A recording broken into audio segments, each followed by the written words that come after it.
وكل محدثة بدعة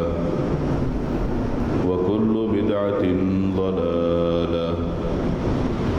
وكل ضلالة في النار.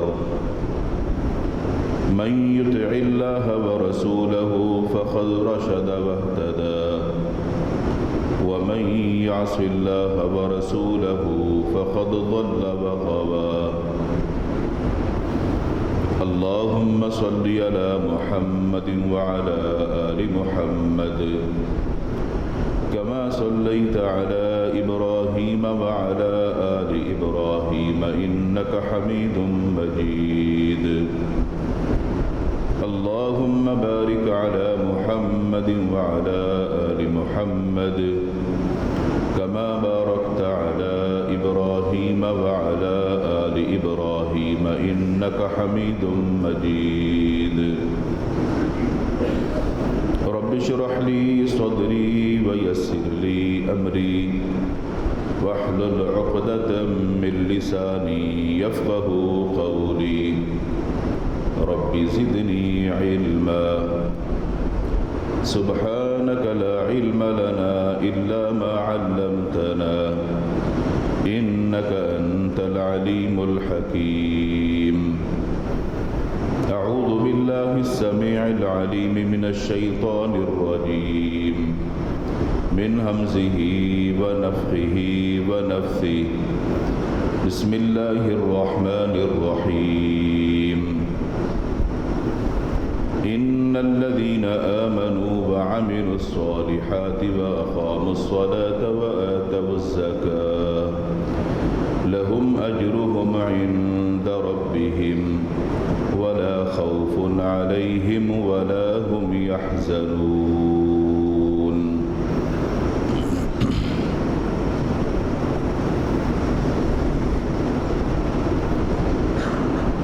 ہر قسم کی حمد و ثنا، کبریائی، بڑائی اللہ وحدہ لا شریک، خالق کائنات، مالک ارض و سما کے لیے. درود و سلام ہوں امام الانبیاء، ہادی، رہبر و رہنما، احمد مجتبی جناب محمد الرسول اللہ صلی اللہ علیہ وآلہ وسلم کی ذات اقدس پر، جن کو اللہ رب العالمین نے اس کائنات کے لیے رحمت للعالمین بنا کر مبعوث فرمایا. حضرات گرامی، ماہ مقدس رمضان المبارک بڑی تیزی کے ساتھ اپنے دوسرے عشرے کو مکمل کرنے والا ہے. ہر مسلمان کی یہ خواہش ہوتی ہے کہ میں اس ماہ مقدس میں جتنا ہو سکے نیکی کے چھوٹے اور بڑے کام کر لوں. شاید کوئی نیکی قیامت کے دن پلڑے میں بھاری ہو جائے اور وہی میری بخشش کا ذریعہ بن جائے، جس کی وجہ سے ہر مسلمان ان ایام میں دن ہو رات ہو نیکی کے کاموں میں محنت کرتا ہوا نظر آتا ہے. اور یہی ایک مومن کی خوبی بھی ہے کہ وہ اپنی آخرت کی تیاری میں مگن ہوتا ہے، اپنی زندگی کے ان لمحات کو قیمتی سمجھتا ہے، اپنی جان، مال، ہر چیز کو اللہ کے لیے قربان کرنے کے در پہ ہوتا ہے. اور اللہ تعالیٰ بھی اپنے ان بندوں سے پھر محبت فرماتا ہے. اس کی رحمت بڑے جوش میں ہوتی ہے. اپنے بندوں کی ان اداؤں کو دیکھ کر وہ کتنے ہی بندوں کے لیے بخشش کے پروانے جاری فرماتا ہے. یہ اس کی رحمت ہے، اس کی رحمت کی وسعت ہے، اس کی اپنے بندوں سے محبت ہے کہ میرے بندے جنت کے متلاشی ہیں اور وہ جنت انہی کے لیے ہے۔ اگر ہر بندہ یہ محنت کرے تو یقیناً کامیابی کی منازل کو طے کر سکتا ہے۔ ماہ رمضان المبارک میں مسلمانوں کی اکثریت جہاں اپنے مال کو صدقہ و خیرات کے ذریعے سے خرچ کرتی نظر آتی ہے، وہاں پر بہت سارے مسلمان زکوٰۃ کے اہم ترین فریضے کو بھی ادا کرتے ہیں۔ یہ بات یاد رہے کہ زکوٰۃ کا رمضان المبارک کے مہینے کے ساتھ ویسے کوئی تعلق نہیں ہے، اور لازمی بھی نہیں ہے کہ آپ نے زکوٰۃ رمضان کے مہینے میں ہی ادا کرنی ہے۔ شریعت مطہرہ نے زکوٰۃ کی ادائیگی کے لیے سال مکمل ہونے پر زکوٰۃ ادا کرنے کا حکم دیا۔ آپ کے پاس جو بھی رقم جمع ہے، یا آپ کاروبار کر رہے ہیں، یا سونے یا چاندی کے نصاب کے مطابق آپ مالک ہیں، اگر وہ سال رمضان میں ہی مکمل ہو رہا ہے تو آپ اپنی زکوٰۃ رمضان میں ہی ادا کریں گے، اور اگر وہ سال رمضان میں مکمل نہیں ہو رہا تو جب سال مکمل ہوگا تب آپ زکوٰۃ ادا کریں گے۔ ہاں البتہ وقت سے پہلے یعنی سال مکمل ہونے سے پہلے زکوٰۃ ادا کی جا سکتی ہے، شریعت میں اس کا جواز موجود ہے، مگر اس کے لیے رمضان کے مہینے کو خاص سمجھنا کہ اس میں ہی ہم زکوٰۃ ادا کریں گے۔ شریعت مطہرہ نے زکوٰۃ کے لیے سال کے مکمل ہونے کا حکم دیا ہے، جب سال مکمل ہو تب زکوٰۃ ادا کرنی چاہیے۔ قرآن مجید فرقان حمید میں اللہ تعالیٰ نے جہاں جہاں نماز کا حکم دیا وہاں وہاں زکوٰۃ ادا کرنے کا بھی حکم دیا۔ زکوٰۃ کے تعلق سے کچھ اہم ترین مسائل ہیں جن کو سمجھنا سیکھنا ضروری ہے، تاکہ آپ اپنے مال کو جب خرچ کریں تو ان مسائل کا آپ کے پاس علم بھی ہونا چاہیے۔ قرآن مجید فرقان حمید نے زکوٰۃ کے تعلق سے ترغیب دلائی ہے، اور اس کے ساتھ ساتھ ان لوگوں کے لیے اس کے فوائد کا بھی ذکر کیا کہ جو اپنے مال میں سے خوشی خوشی زکوٰۃ ادا کرتے ہیں۔ یہ جو زکوٰۃ کا مال ہے، آپ کے مال میں سے جب وہ نکالا جاتا ہے تو وہ زکوٰۃ کا مال اصل میں وہ آپ کا نہیں ہوتا۔ جس مال میں سے آپ نے وہ زکوٰۃ نکالی ہے وہ مال آپ کا ہے، زکوٰۃ آپ کی نہیں ہے۔ یہ تو آپ نے اپنے مال کو پاک کرنے کے لیے جو نکالی ہے، یہ اللہ کا آپ کو حکم تھا کہ یہ نکالنی ہے تو آپ وہ نکال رہے ہیں، مگر اس کے مالک آپ نہیں ہیں، اس لیے کہ آپ نے تو اپنے مال کو پاک کرنے کے لیے اس کو نکال لیا۔ اب اس کے مالک یا اس کے حقدار معاشرے کے اندر موجود وہ لوگ ہیں جن کو اللہ تعالیٰ نے اس کے حقدار قرار دیا، تو ان حقداروں تک اس مال کو پہنچانا اور ان میں اس مال کو تقسیم کرنا یہ آپ کی ذمہ داری ہے۔ جب آپ اپنے مال کی زکوٰۃ کو ادا کر لیتے ہیں تو جو مال آپ کا ہے، جس میں سے آپ نے زکوٰۃ نکال لی، وہ مال کم ہے، وہ مال زیادہ ہے، وہ جتنا بھی زیادہ ہے، چاہے وہ اربوں اور کھربوں میں کیوں نہ ہو، وہ آپ کی ملکیت ہے، وہ آپ کا مال ہے، وہ اللہ نے آپ کو دیا ہے، اللہ نے اس کا مالک آپ کو بنایا ہے۔ اب وہ جب آپ کا ہے تو اللہ تعالیٰ اس مال پر آپ کو نہیں پکڑے گا کہ یہ مال آپ کے پاس کہاں سے آیا، اس لیے کہ اس مال میں سے جتنی زکوٰۃ بنتی تھی آپ نے وہ ادا کر دی۔ یہ اللہ کا حکم تھا، باقی وہ مال آپ کا ہے، آپ اس مال کے مالک ہیں۔ شریعت مطہرہ اپنے بندوں سے یہی تقاضا کرتی ہے کہ اللہ تعالیٰ نے جو مال آپ کو دیا اس میں سے آپ زکوٰۃ ادا کر دیں، باقی مال کے آپ مالک ہیں، آپ اپنی زندگی گزاریں، اس کو کھائیں، اس کو استعمال کریں، چاہے دوسروں کو دیں یا آپ اپنی ضرورتوں کو پورا کریں، لیکن اللہ تعالیٰ کا جو حق ہے اس کو ادا کرنا ہر سال آپ پر لازم ہے۔ اگر کوئی بندہ اپنے مال میں سے زکوٰۃ ادا نہیں کرتا، اب جو زکوٰۃ اس کو نکالنی چاہیے تھی وہ نہیں نکالتا، اس ڈر اور خوف کی وجہ سے اگر میں زکوٰۃ دوں گا تو میرا مال کم ہو جائے گا، اگر اس کی یہ سوچ ہے کہ میں زکوٰۃ دوں گا میرا مال کم ہو جائے گا، اتنی ساری میری محنت کہ میں نے مال کو اکٹھا کیا، جمع کیا، کمایا، میں اس میں سے لوگوں کو کیوں دوں، تو پھر اب یہ سارا کا سارا مال آپ کے لیے وبال جاں بن جائے گا۔ اگر اس میں سے آپ نے زکوٰۃ ادا کر دی تو کوئی پکڑ نہیں ہے، اگر اس میں سے زکوٰۃ ادا نہیں کی تو اب اس سارے مال پر آپ کی پکڑ ہوگی۔ قرآن مجید فرقان حمید اس کے خطرناک نتائج بیان کرتا ہے، اور رسول اکرم صلی اللہ علیہ وسلم نے بھی ایسے لوگوں کو سخت قسم کے عذاب اور وعید سنا کر ڈرایا تاکہ لوگوں کے دلوں میں اللہ کا ڈر اور خوف پیدا ہو جائے، وہ اپنے اس مال کو اپنا مال سمجھنے کے بجائے یہ سمجھیں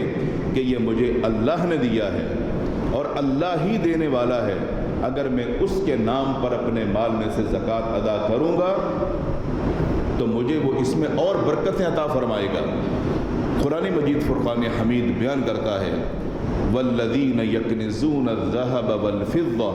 ولا ينفقونها في سبيل الله فبشرهم بعذاب علیم۔ وہ لوگ جو اپنے مال کو خرچ کرتے ہی نہیں ہیں، اپنے مال میں سے حصہ نکالتے ہی نہیں ہیں، یہ سونا، یہ چاندی، یہ ہیرے، یہ جواہرات، جو کچھ بھی اللہ نے دیا خرچ نہیں کرتے ہیں، اپنے مال کو ایسے رکھا ہوا ہے کہ گویا اس پر کسی کا بھی حق نہیں ہے، اللہ کا بھی حق نہیں ہے، اللہ کے بندوں کا بھی حق نہیں ہے۔ تو فرمایا پھر یاد رکھو یہ مال تمہارا تمہارے لیے وبال جاں ہے کہ تمہارے لیے بہت بڑے عذاب کی تیاری ہو رہی ہے جس سے تم بچ نہیں پاؤ گے۔ اس جرم کے پاداش میں جب ایسے لوگوں کو اللہ تعالیٰ سزا دینا چاہے گا تو فرمایا کہ پھر وہ سزا ہلکی نہیں ہوگی۔ یوم یحمى علیہا فی نار جہنم فتکوی بہا جباہہم وجنوبہم وظہورہم۔ تو ہم جہنم کو جب گرم کریں گے اور اس کو دہکائیں گے، جب وہ خوب جلنے کے بعد جیسے اس کے کوئلے بنتے ہیں، جیسے تم لوگ دنیا کے اندر کوئلے کے اوپر بوٹی کو بھونتے ہو، گوشت کو بھونتے ہو، ہم جہنم کی آگ پر تمہارے جسم کو اسی طرح داغیں گے اور تمہیں سزا دیں گے۔ جیسے گوشت کو پکانے کے لیے تم الٹ پلٹ کرتے ہو، ہم تمہارے ساتھ بھی ایسا ہی کریں گے، اور اس وقت ہم تمہیں یاد بھی کرائیں گے کہ ھذا ما کنزتم، یہ جو آگ جل رہی ہے یہ اصل میں تمہارا جمع کیا ہوا جو مال تھا، یہ وہی ایندھن ہے جس کو آج ہم نے یہ شکل دی کہ وہ کوئلے بن کر یا پتھر کی آگ بن کر وہ جل رہی ہے اور ہم تمہیں اس کے اوپر داغ رہے ہیں۔ حقیقت میں یہ جو ایندھن تیار ہوا ہے یہ تمہارے مال کی کمائی تھی۔ فذوقوا ما کنتم تکنزون، تو جو جمع کیا ہوا تھا پھر آج اس کا مزہ چکھو۔ یہ سزا کب ہے؟ یہ سزا اس وقت ہے کہ جب کوئی شخص اپنے مال میں سے اس کا حق نہیں نکالتا جس کا اللہ نے نکالنے کا حکم دیا۔ اگر وہ مال نکال دیا جائے تو آپ اپنی زندگی کو بہترین زندگی بنا کر گزار سکتے ہیں۔ اللہ تعالیٰ نے اگر کسی کو مال دیا ہے تو وہ یہ سمجھ لے کہ یہ اللہ تعالیٰ کی طرف سے آزمائش ہو سکتی ہے، اللہ مجھے آزما رہا ہے۔ اور اگر کسی کو نہیں دیا تو بھی وہ سمجھ لے کہ کہ یہ بھی اللہ کی طرف سے میری آزمائش ہو سکتی ہے، اللہ مجھے نہ دے کر بھی آزما رہا ہے کہ یہ میرا بندہ کرتا کیا ہے۔ جن کے پاس مال ہے کیا یہ ان کے ساتھ حسد کرتا ہے؟ جن کو میں نے دیا ہے کیا ان کے ساتھ یہ نفرت کا اظہار کرتا ہے، یا یہ اس پر صبر کرتا ہے اور جتنا میں نے اس کو دیا یہ اسی پر راضی ہے اور اسی پر خوش ہے؟ اور جس کو دیا، جس کو نوازا، وہ کیا کرتا ہے؟ کیا اس مال کی وجہ سے وہ اتراتا ہے؟ کیا اس مال کی وجہ سے اس کے اندر تکبر، غرور، فخر، گھمنڈ آتا ہے؟ یا وہ اللہ کی نعمت سمجھ کر اس مال کو استعمال کرتا ہے اور اس کے حق بھی ادا کرتا ہے؟ زکوٰۃ کا وقت آتا ہے تو وہ زکوٰۃ دیتا ہے، اگر کسی جگہ صدقہ اور خیرات کی ضرورت پڑتی ہے تو اپنے مال کو وہاں پر بھی خرچ کرنے سے دریغ نہیں کرتا۔ تو گویا کہ یہ بندہ جس کو اللہ نے صاحب استطاعت بنایا، یہ آزمائش کے اندر پورا اترنے والا ہے۔ اور اگر یہ بندہ ایسا ہی ہو کہ جو اپنے مال میں سے اللہ کا حق نکالتا ہے، بندوں کا حق نکالتا ہے، تو قرآن مجید فرقان حمید کے اندر اللہ تعالیٰ نے سورۃ قلم کے اندر ایک واقعہ بیان کیا، جس کی طرف صرف اشارہ کرتا ہوں کہ اللہ تعالیٰ نے وہ جو واقعہ بیان فرمایا، اس واقعے کے اندر اس شخص کا ذکر ہے کہ جو اپنے مال میں سے جیسے ہی اس کی فصل آتی تو اللہ کا حق نکالتا، جتنا بنتا وہ دیتا، غرباء کو، مساکین کو، محتاجوں کو اس سے نوازتا کہ یہ اللہ کا مال ہے، اور اس سے اپنے اس باغ کے اوپر بھی خرچ کرتا تاکہ یہ اسی طرح ہرا بھرا رہے۔ اور جب اس کے بعد اس کی اولاد آ گئی تو اولاد نے یہ سوچا کہ ہمارا جو باپ تھا یہ تو مال لوگوں کے اندر تقسیم کر دیتا تھا، ہم ایسا نہیں کریں گے، مال ہمارا، باغ ہمارا، محنت ہماری، نگہداشت ہم کرتے ہیں، اور جب پھل پک جاتے ہیں تو لینے والے کیسے لائنیں لگا کے کھڑے ہوتے ہیں، ہم تو کسی کو نہیں دیں گے۔ راتوں رات اپنے باغ کی طرف گئے کہ ہم جا کر اس کا پھل توڑ لیں تاکہ ہم کسی کو بھی نہ دیں، پھل اتاریں گے، منڈی میں جا کے بیچ دیں گے اور خوب کمائیں گے۔ اللہ رب العالمین اپنے بندوں کو اس واقعے کے اندر نصیحت کر رہا ہے کہ دیکھو ان باغوں کا اگانا، ان درختوں کو پھل لگانا اور ان کو اس حد تک پہنچانا کہ یہ پھل لگے ہوئے ہیں اور یہ پکے ہوئے ہیں، اور اس کے بعد یہ تمہارے لیے منفعت کا ذریعہ بنے، یہ سب کچھ ہم ہی کرتے ہیں۔ اور یہ بندہ نہیں جانتا کہ اس باغ میں سے یہ جتنے ضرورت مندوں کو یہ دے رہا ہے، اللہ اس کی وجہ سے کتنے سارے لوگوں کے چولہوں کو جلا رہا ہے، کتنے لوگوں کی ضرورتوں کو پورا کر رہا ہے۔ اور جب اس بندے کے دل میں اور نیت کے اندر فطور پیدا ہوتا ہے کہ ہم کسی کو نہیں دیں گے، یہ مال دیا کس نے؟ اللہ تعالیٰ نے، اللہ کا دیا ہوا، اب یہ بندہ روکنا چاہتا ہے کہ میں اللہ کے بندوں کو نہیں دوں گا، جبکہ یہ ان کا حق ہے، یہ اللہ کا حکم ہے۔ جو حکم کی خلاف ورزی کرتا ہے پھر اس کا انجام کیا ہوا؟ اللہ تعالیٰ نے فرمایا کہ وہ اپنی نیتوں کے اندر یہی فطور بٹھا کر جب اپنے گھر سے نکلے کہ رات کے اندھیرے میں ہم جا کر پھل توڑ لیں، تو ان کے پہنچنے سے پہلے ہم نے اس باغ کو تباہ و برباد کر دیا تھا، جلا کر راکھ کر دیا تھا۔ کہ تم کیا سمجھتے ہو کہ ہم کسی کو نہیں دیں گے؟ اگر تم کسی کے منہ سے نوالا چھیننے کی سوچ رہے ہو تو ملے گا تمہیں بھی کچھ نہیں، اور تمہیں یہ یقین کر لینا چاہیے اگر یہ باغ ہرا بھرا نظر آ رہا ہے تو شاید ان غریبوں، محتاجوں، مسکینوں اور ان ضرورت مندوں کی دعاؤں کی وجہ سے کہ وہ تمہارے لیے کتنی دعائیں کرتے ہوں گے کہ اللہ یہ جو ہمیں دے رہا ہے اللہ تو اس کو اور دے، اللہ یہ ہم پہ جو خرچ کر رہا ہے اللہ تو بھی اس پہ خرچ کر، اللہ اس نے ہمیں اس پریشانی سے نکالا، اللہ تو اس کو پریشانیوں سے نکال۔ تو یہ ضرورت مند لوگ مال والوں کے لیے، صاحب استطاعت لوگوں کے لیے، مالداروں کے لیے کتنی دعائیں کرتے ہوں گے آپ سوچ بھی نہیں سکتے۔ قرآن مجید فرقان حمید یہ واقعہ اور یہ نصیحت اس لیے ہمارے سامنے بیان کرتا ہے کہ اگر آج اللہ تعالیٰ نے کسی کو کسی بھی صورت میں کوئی مال دیا ہے تو وہ یہ یقین کر لے کہ اس پر صرف میرا ہی حق نہیں ہے، میرے رب کا بھی حق ہے اور اللہ کے بندوں کا بھی حق ہے۔ اس لیے رسول اکرم صلی اللہ علیہ وسلم نے ارشاد فرمایا کہ اگر کسی درخت میں سے کوئی پھل کوئی پرندہ کھاتا ہے تو وہ بھی اس بندے کے حق میں صدقہ ہی لکھا جاتا ہے. حالانکہ اس پرندے کو لانے والا یہ بندہ نہیں تھا کہ جس نے یہ درخت اگایا تھا، بلکہ یہ اپنی خوراک کھانے کے لیے جو آتے ہیں وہ کھاتے ہیں، اس کو صدقہ کرنے کا ثواب مل رہا ہے. اس لیے کہ ان درختوں کی آبیاری یہی کر رہا ہے، ان کی نگہداشت یہی کرتا ہے، تو یہ بندہ کتنی ساری نیکیاں کماتا ہے، اور یہ نیکیاں ان کا اجر و ثواب یہ بڑھانے والا صرف اللہ تعالیٰ ہے. تو ایک مومن کی یہی سوچ ہونی چاہیے کہ اگر اللہ تعالیٰ میرے ذریعے سے، میرے ہاتھوں سے اگر اپنے بندوں کو نواز رہا ہے، ان کی ضرورتیں پوری کر رہا ہے، اللہ نے وہ ذریعہ مجھے بنایا ہے، تو اس بندے کو اس پر اللہ کا شکر ادا کرنا چاہیے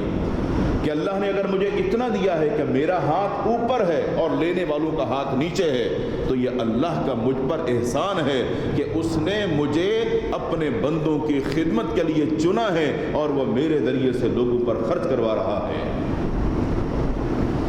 وہ خرچ کرنا کم ہو یا زیادہ ہو، رسول اکرم صلی اللہ علیہ وسلم نے ایک حدیث میں کم سے کم چیز کا ذکر کیا اور آپ نے ارشاد فرمایا اتقوا النار ولو بشق تمرہ، اپنے آپ کو جہنم سے بچانے کی کوشش کرو چاہے کھجور کا ایک ٹکڑا ہی کیوں نہ ہو. کم سے کم چیز کھجور کا ٹکڑا جو ہم شاید کھا کر تھوڑا سا پھینک بھی دیتے ہوں گے، ہماری نظر میں اس کی اہمیت نہیں ہوتی ہوگی. اگر اپنے آپ کو جہنم سے بچانے کے لیے کوشش کرو گے تو کھجور کا ٹکڑا جو خرچ کیا ہوا ہے وہ بھی کافی ہو سکتا ہے. مگر کیسے؟ جب دل میں اخلاص ہوگا. خرچ تھوڑا کیا مگر اخلاص اتنا تھا کہ صرف اللہ کی رضا کے لیے آپ خرچ کر رہے، لوگوں کو دکھانا مقصود نہیں تھا، تو یہ تھوڑا سا خرچ کیا ہوا اللہ تعالیٰ کے ہاں یہ بہت بن جاتا ہے. اللہ تعالیٰ اپنے بندے کے خرچ کیے ہوئے مال کو بڑھاتا ہے، اس کی پرورش کرتا ہے، اور اس کو بڑھا کر جب قیامت کے دن اجر و ثواب دگنا کر کے دیا جائے گا تو یہ بندہ اس وقت سوچے گا کاش میں نے اور خرچ کیا ہوتا، میرے اجر و ثواب کے اندر اور اضافہ کر دیا جاتا. مگر وہاں پر اس کے پاس یہ موقع نہیں ہوگا کہ اس کو دوبارہ خرچ کرنے کا موقع ملے. یہ موقع اللہ نے دنیا میں دیا اور یہ موقع ہر شخص کے پاس ہے، اور قرآن مجید بیان بھی کرتا ہے وَأَنفِقُوا مِمَّا رَزَقْنَاكُم مِّن قَبْلِ أَن يَأْتِيَ أَحَدَكُمُ الْمَوْتُ. لوگوں اگر خرچ کرنے کی بات ہے تو مال کو خرچ کر لو نا، پھر انتظار کس چیز کا کر رہے ہو؟ اگر آج تمہارے پاس کچھ ہے کہ جس سے تمہاری اپنی ضرورت بھی پوری ہو رہی ہے اور اس میں سے کچھ خرچ کرو گے تو کوئی کمی نہیں آئے گی. یہ خرچ کر لو، اس میں تمہارا فائدہ ہے. یہ بات تمہیں اس لیے بتائی جا رہی ہے من قبلی ان یأتی احدکم الموت، موت آنے سے پہلے پہلے تمہارے پاس ٹائم ہے. یہ ٹائم کون سا ہے یہ کسی کو نہیں پتا، مگر جب تک یہ تمہارے سانس چل رہے، تمہارے پاس زندگی ہے تو خرچ کر لو اور فائدہ اٹھا لو. کہیں ایسا نہ ہو کہ یہ جو تھوڑا سا ٹائم تمہیں ملا ہوا ہے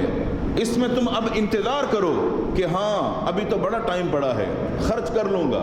ابھی تو میں جوان ہوں، ابھی تو میں نے عمر کے اس اسٹیج تک پہنچنا ہے. یہ جو تمہیں ذہن کے اندر سوچ لیے بیٹھی ہے، تمہیں نہیں پتا کہ موت تمہارے کتنا قریب ہے. فَيَقُولَ رَبِّ لَوْلَا أَخَّرْتَنِي إِلَىٰ أَجَلٍ قَرِيبٍ. جب تمہیں سامنے موت نظر آ رہی ہوگی پھر تم خواہش بھی کرو گے کہ اگر مجھے تھوڑا سا ٹائم ملتا تو میں ضرور اپنے مال کو خرچ کرتا. اب جو ٹائم مانگ رہے ہو، جب تمہارا سانس اکھڑنا شروع ہوا، جب تمہیں جسم کے اندر کمزوری محسوس ہونا نظر آئی کہ اب میری جان شاید نکلنے والی ہے، پھر تم کہو گے اللہ اگر تھوڑا سا ٹائم دے دے تو میں اپنے مال کو خرچ کروں. فَأَصَّدَّقَ وَأَكُن مِّنَ الصَّالِحِينَ، میں مال کو خرچ کر کے اللہ تیرے نیک بندوں میں شامل ہو جاؤں. اس وقت کی جو تمہاری آرزو ہوگی وہ پوری نہیں ہوگی، وہ جو خواہش کر رہے ہوں گے وہ پوری نہیں ہوگی کہ جب موت کا فرشتہ آ جاتا ہے اللہ تعالیٰ کی طرف سے وہ وقت مقرر ہوتا ہے، اس میں کسی کو مہلت نہیں دی جاتی ہے۔ اس سے پہلے جو ٹائم ہے، جو بندہ اپنے ہوش و حواس کے اندر اور اپنی راضی خوشی جو مال خرچ کرتا ہے وہ بہترین موقع ہوتا ہے اس کے لیے۔ اور یہ نہیں ہے کہ جب بندہ محسوس کرے کہ اب موت واقع ہونے والی ہے اور پھر وہ اعلان کرے کہ ہاں میں دنیا سے جا رہا ہوں، میرا یہ مال فلاں کو دینا، یہ مال فلاں جگہ دینا، یہ مال وہاں خرچ کرنا۔ اب یہ تمہارا اعلان کرنا کسی کام کا نہیں ہے،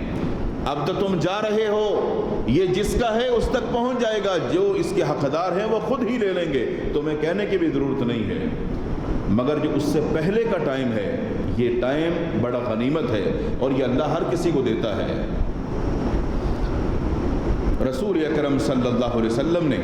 صحابہ کرام کی زکوٰۃ کے تعلق سے جو تربیت فرمائی، وہ اتنے پکے اور پابند تھے کہ اگر کہیں زکوٰۃ لینے کے لیے بھی جاتے تو لوگوں کو اس چیز کا احساس دلاتے کہ دیکھو تمہارے مال کی زکوٰۃ کے اندر جتنا مال بنتا ہے تم پورا ادا کرو گے، اس میں ڈنڈی نہیں مارو گے، ورنہ اگر ڈنڈی مارو گے تو یہ اللہ کی طرف سے فریضہ ہے، اس فریضے میں ڈنڈی مارنے پر تم بہت بڑے گناہ کے موجب قرار پاؤ گے۔ ابو بکر صدیق رضی اللہ تعالی عنہ کا جو دور خلافت تھا اس میں کچھ لوگوں نے اس طرح کی بات کی کہ زکوٰۃ ہم دیا کرتے تھے اللہ کے نبی صلی اللہ علیہ وسلم کے دور نبوت میں، تو ابھی تو اللہ کے نبی صلی اللہ علیہ وسلم نہیں ہیں تو ابھی ہم زکوٰۃ کیوں دیں؟ ابو بکر صدیق رضی اللہ تعالی عنہ نے ان لوگوں کے خلاف تلوار نکالنے کا ارادہ کیا، کہا کہ جو زکوٰۃ ادا نہیں کرے گا ابو بکر صدیق اس کے خلاف تلوار نکالے گا، لڑائی ہوگی، اس لیے کہ یہ معاملہ شریعت اور دین کا ہے، یہ اللہ تعالیٰ کی طرف سے عائد کردہ فرائض کا ہے۔ تو یہ سوچ صحابہ کرام کی تھی کہ اگر کوئی زکوٰۃ کے اندر ایک رسی بھی دیتا تھا، اگر وہ آج ایک رسی بھی روکے گا ابو بکر صدیق اس کے خلاف بھی لڑے گا۔ تو اس سے ہم یہ اندازہ لگا سکتے ہیں کہ زکوٰۃ کے مال کے اندر کوئی دینے والی چیز کم ہو یا زیادہ ہو وہ آپ کا حق ہے ہی نہیں، وہ آپ کو ادا کرنی ہے، وہ ان مستحقین تک پہنچانی ہے جو اس کے مستحق ہیں اور جو ضرورت مند ہیں۔ رسول اکرم صلی اللہ علیہ وسلم نے صحابہ کرام رضوان اللہ علیہ مجمعین کو زکوٰۃ کے تعلق سے جو فرامین دیے ان میں یہ بھی پتہ چلتا ہے کہ جس علاقے کے اندر ضرورت مند موجود ہوں اور وہاں جس علاقے کے اندر صاحب استطاعت لوگ موجود ہوں، وہ صاحب استطاعت لوگوں سے جب مال زکوٰۃ وصول کرے تو وہاں کے ضرورت مندوں پر اس مال کو خرچ کیا جائے، تاکہ آج کے یہ ضرورت مند لوگ جو ہیں یہ مال لے کر اپنے پاؤں پر کھڑے ہو جائیں اور آئندہ آنے والے وقت میں یہ بھی زکوٰۃ دینے والے بن جائیں۔ اور آج اگر معاشرے میں کوئی ضرورت مند ہے اور لوگ اس کے ساتھ تعاون کرتے ہیں تو اس کو چاہیے کہ وہ اس کے ذریعے سے اپنا کوئی ایسا ہیلا وسیلہ بنائے کہ وہ اپنے پاؤں پر کھڑا ہو جائے، وہ بھی محنت کرے تاکہ آئندہ وہ بھی دینے والے لوگوں میں شامل ہو جائے، اس کا بھی ہاتھ اوپر ہونا چاہیے نیچے نہیں۔ گویا کہ رسول اکرم صلی اللہ علیہ وسلم نے جو طریقہ بتلایا اس کی نظر میں کسی بھی معاشرے کے اندر جو غرباء ہیں ان پر مال خرچ کر کے ان کو بھی ہم صاحب استطاعت کی فہرست کے اندر شامل کر سکتے ہیں۔ قرآن مجید فرقان حمید اس حکم سے بغاوت کرنے والے جو لوگ ہیں ان کا بھی ذکر کرتا ہے، جیسے اللہ تعالیٰ نے قارون کا واقعہ ذکر کیا۔ قارون کو اللہ نے بڑے خزانے دیے تھے، ارشاد فرمائے کہ ان قارون کان من قوم موسیٰ فبغى علیہم وآتیناہ من الکنوز، ہم نے اس کو بڑے خزانوں کا مالک بنایا تھا، مگر جیسے جیسے اس کے پاس مال بڑھ گیا، بہت زیادہ ہو گیا، اپنے خزانوں کو مال کو دیکھ کر وہ اترانے لگا، اس کے اندر ایسا غرور پیدا ہو گیا کہ وہ سب لوگوں کو اپنے سے کم تر سمجھتا تھا، اور اگر کوئی لوگ کہتے بھی تھے کہ ہمیں بھی دو، ہم ضرورت مند ہیں، تو وہ ان سے کہتا تھا انما اوتیتہ علی علم عندی، میرے پاس کاروبار کرنے کے ایسے گر اور طریقے ہیں کہ میں نے ان کے ذریعے سے یہ مال کمایا ہے، میں تمہیں کیوں دوں؟